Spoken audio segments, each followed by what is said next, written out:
Good morning बच्चों, कैसे हो सब। आशा करती हूँ आप सब घर पर ठीक ही हैं। कोरोना वायरस के चलते मैं आप सभी बच्चों को कहना चाहती हूँ कि कोई भी अपने घर से बाहर न जाए। अपने फेस पर मास्क अवश्य लगाएं और समय समय पर अपने हाथों को ज़रूर धोएं। अगर आप किसी से भी मिलते हैं तो कम से कम 1 मीटर की दूरी बनाकर रखें। घर पर ही रहें, सुरक्षित रहें। आप सभी का हिंदी की क्लास में स्वागत है। लेसन 3, हमारा तिरंगा झंडा। बच्चों, किसी भी देश के लिए झंडा उसकी आज़ादी का प्रतीक होता है। सब देशों के झंडे अलग अलग तरह के हैं। हमारे देश का झंडा केवल झंडा ही नहीं बल्कि उसका अभिमान, सम्मान और उसकी शान भी है।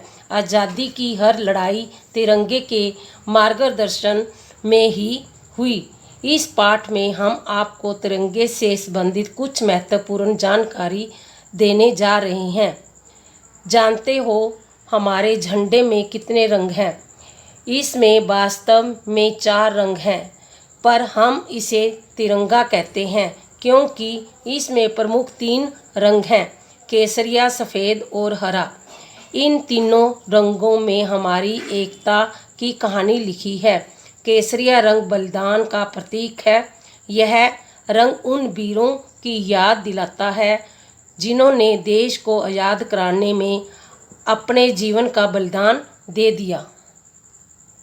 तिरंगे में दूसरा रंग सफ़ेद है। यह रंग शांति और सच्चाई का प्रतीक है। यह रंग हमारे विचारों की पवित्रता को भी प्रकट करता है। झंडे में हरा रंग हरियाली और खुशहाली का प्रतीक है। यह हरा रंग हमारे देश की सुख समृद्धि को दर्शाता है। हमारा देश मेहनत करने वाले श्रमिकों का देश है। हमारे झंडे में चौथा रंग है गहरा नीला। इस रंग में सफ़ेद पट्टी पर अशोक चक्र को अंकित किया गया है। अशोक चक्र में 24 अरे हैं। यह भारत की गति तथा प्रगति का प्रतीक है। इसमें भरा नीला रंग हमारी उन्नति की सीमा को दर्शाता है। हमारा यह तिरंगा अंतरिक्ष में भी जा चुका है। 26 जुलाई 1971 में जब अपोलो 15 अंतरिक्ष में भेजा गया तो उसमें अमेरिका व अन्य देशों के ध्वजों के साथ भारत का तिरंगा भी शामिल था। इसके पश्चात अप्रैल 1984 में यह भारत के राकेश शर्मा के आंतरिक शूट पर काट कर भेजा गया। अब भारत द्वारा अंतरिक्ष में भेजे गए चंद्रयान में भी सवार होकर झंडे ने अंतरिक्ष को छुआ है। वैसे तो सरकारी इमारतों, भवनों तथा अन्य अवसरों पर सूती, खादी के बने झंडे का ही प्रयोग किया जाता है, किंतु 26 जनवरी और 15 अगस्त के दिन फहराए जाने वाले राष्ट्रीय ध्वज सूती, खादी के नहीं बल्कि रेशमी होते हैं।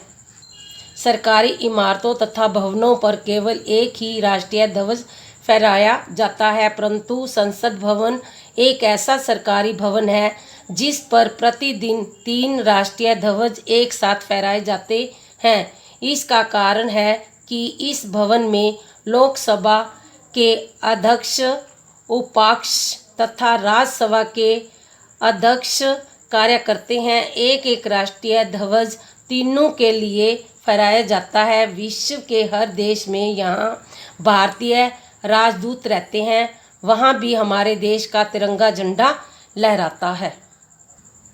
यह झंडा हमारी स्वतंत्रता और सम्मान का प्रतीक है। हमें इसका आदर करना चाहिए। झंडे को फहराते और उतारते समय इस बात का विशेष ध्यान रखना चाहिए कि यह भूमि को स्पर्श न करे।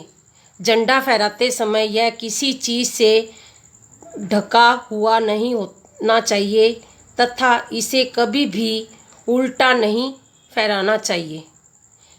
क्या आप जानते हैं कि सन 2002 के पूर्व कोई भी व्यक्ति झंडे को अपने घर पर नहीं फहराया सकता था।